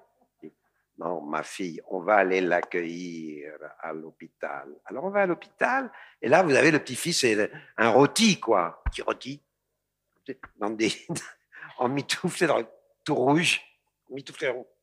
Et la jeune accouchée qui dit, alors papa, comment tu le trouves? Et Dingo, qui était à côté de moi, ne dit rien. Et puis d'un coup, il se penche vers lui, il dit, il a des grandes mains, non? Moi, je ne suis pas spécialiste en nourrisson, à tout hasard, je dis, ouais, ce sera un voleur. Alors sa fille dans le lit, oh, papa! Il se retourne, il dit, mais ne t'inquiète pas, ma chérie, il a des grands pieds aussi, la police ne l'attrapera jamais. Et lui, qui était croate, j'en ai fait le vieux Stojilković dans Au bonheur des ogres, et il a fait Carabine, qui est serbe. Alors, il a eu cette phrase merveilleuse, il m'a dit, si tu penses conjurer la guerre par ce genre de plaisanterie, tu te trompes. Et il sort cette phrase incroyable, il dit, tu sais, personne n'a jamais écouté la littérature. Effectivement, après, il y a eu la guerre entre la Yougoslavie. Alors, on rit beaucoup dans votre livre, je crois que tout le monde l'aura compris ici, comme dans les différents épisodes de la saga Malocène d'ailleurs. Ce qui est intéressant aussi, c'est le regard de vos proches sur l'évolution de leur personnage ou sur l'évolution du personnage auquel ils se sont identifiés. Il y a par exemple ce passage où votre femme, Mine, évoque les personnages dans la peau desquels elle peut s'imaginer au fil de ses 40 années, parce que la saga Malocène, c'est 40 ans. Elle s'est d'abord identifiée à Julie, l'amoureuse de Benjamin, puis à la mère Malocène, pour finir par vous dire, tout compte fait, c'est surtout au gratin dauphinois de la mère Malocène que je m'identifie aujourd'hui. Ben oui, parce que au début, on était tous jeunes, etc. Elle disait je suis pas gaulée comme une jument de concours, comme Julie. Je suis pas extraordinaire, mais enfin quand même, je n'ai pas non plus une chevelure comme ça. Mais elle s'identifiait à Julie. Et puis les années passent. Après, elle voit vivre la mère Malocène, qui a plein d'enfants. Bon. Et puis, la mère Malocène, sa spécialité, c'est le gratin dauphinois. Mais elle aussi. Et donc, du coup, elle a fini par s'identifier au gratin dauphinois. Alors, à propos de la lecture, il y a aussi un épisode intéressant et très révélateur d'ailleurs de votre façon d'écrire et de ressentir le texte peut-être, c'est le passage où vous expliquez que le texte que vous avez écrit, vous avez un rituel avec votre épouse justement, vous lui lisez le texte à haute voix. Et il faut que le texte passe l'épreuve, en quelque sorte, de la lecture à haute voix. Pourquoi ce rituel? Mais d'abord, je ne suis pas le seul. C'est une des choses étranges quand on a interdit dans les années 60 la lecture à voix haute dans les écoles était absolument proscrite. L'idéologie pédagogique, c'était qu'il fallait lire silencieusement pour aller directement du texte à la compréhension sans transiter par la voix. Je n'ai jamais compris d'où ça sortait, mais c'était très violent. Et parce que la lecture à voix haute était de fait interdite. Or, Flaubert passait son temps à lire ses œuvres à ses copains. Dickens passait son temps à lire dans les théâtres. Il en est mort d'ailleurs, il est mort en disant David Copperfield dans un théâtre. Dostoïevski dictait ses livres à sa femme. Dylan Thomas écrivait, etc., etc. Le nombre d'écrivains qui ont transité par la voix haute pour écrire des œuvres, est immense. Mais les Français, nous sommes, c'est marrant, nous sommes des, comment dire, on est des êtres de conviction. Et alors un jour, il y a un crétin qui a eu la conviction que la lecture à voix haute était préjudiciable à l'intelligence du texte. Et ce crétin, je ne sais pas qui c'est, avait un pouvoir tel, probablement dans un ministère, que on ne lisait pas à voix haute. C'est pour ça que j'ai écrit d'ailleurs comme un roman qui était l'éloge. Vous savez, j'ai assisté au Grenelle de l'éducation cette année. C'est-à-dire, j'ai passé un mois avec les gens du ministère de l'Éducation nationale. J'ai tout entendu, des choses très intelligentes, très calmes, très pondérées, très systématiques, très systémiques, bien. Sur le papier, c'est très bien. Mais je n'ai jamais entendu une seule fois, c'est pas une image, hein, prononcer le mot enfant. Et pas une seule fois le mot adolescent. Pas une seule fois. Je n'ajouterai rien de plus sur ce sujet. Mais justement, l'école également est présente dans ce livre à travers une anecdote personnelle, celle de l'hiver 1954, et à travers aussi l'éducation de l'enfant La Salve, pour lequel elle est finalement une sorte d'école du crime, puisqu'elle lui apprend à devenir faussaire. Donc oui, c'est vrai, oui. Donc l'école reste toujours un point focal. Je rappelle que vous avez été professeur pendant de longues années. Oui, bien sûr, mais l'école, c'est le lieu primordial de notre naissance, quoi. On est au monde, et puis dès la 3e année, hop, ça y est, on est dans la communauté éducative, dans l'école. C'est donc un endroit extraordinairement important. Et aux parents qui sont ici, oh, chers parents, je vous le dis, si vous voulez vraiment que vos enfants entrent en lecture, entrent en littérature, lisent pour le plaisir d'agrandir leur territoire mental, qu'ils se mettent à aimer la littérature française jusqu'à l'invention de l'imprimerie, disons. Parce que nous sommes lisibles du XVIe siècle à nos jours, c'est compréhensible. Si vous voulez vraiment que vos enfants jouissent de tout ce qui a été écrit, et jusqu'à aujourd'hui, y compris la littérature contemporaine, lisez-leur des histoires à l'heure où ils s'endorment. Ne faites pas, moi les parents qui me disent « Oh, mes enfants ne lisent pas », je dis « Et toi, tu lis ?» Quoi, quand? Et tu leur as lu des trucs? Non. Tu leur as donné envie? Non. Il faut donner envie. C'est en pédagogie, la sollicitation de l'envie de l'élève est absolument capitale.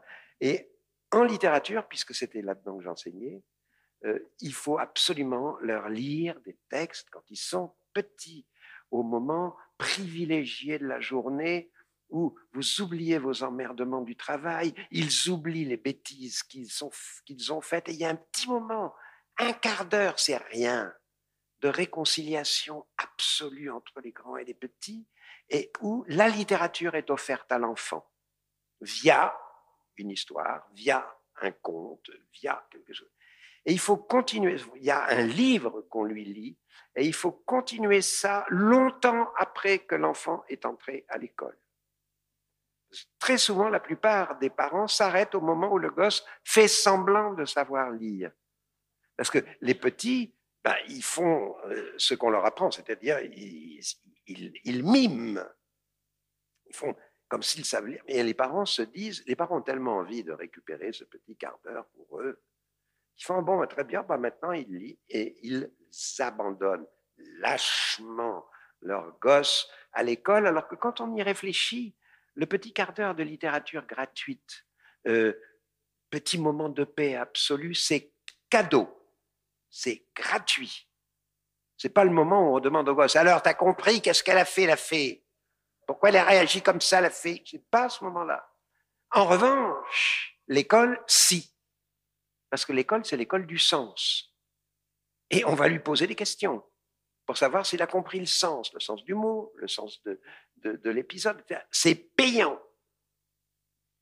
On lui apprend des trucs et il faut qu'il paye, qu'il récite pour montrer qu'il les a compris.